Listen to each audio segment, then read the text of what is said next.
Welcome to a step-by-step guide on repairing a defective Tangram piece. If you've received a Tangram with an imperfect yellow square piece like me, this video will help you fix the issue without the need for a lengthy return process. Let's get started. Step 1. Assess the problem. Step 2. Gather necessary materials.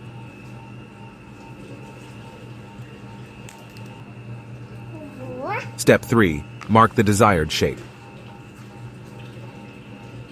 Step 4. Add some extra material.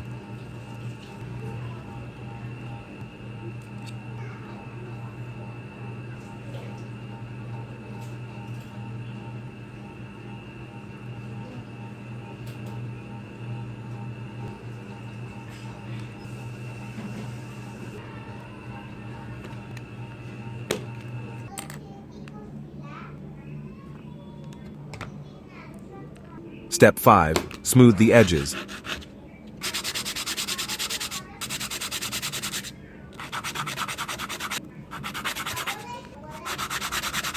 Step 6.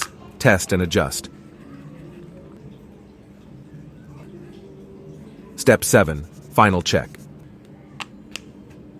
Congratulations! We've successfully repaired the defective yellow square piece of our Tangram puzzle. With these simple steps, we've saved time and avoided the hassle of returning the item. Now we can enjoy solving Tangram puzzles without any hindrance. Happy puzzling!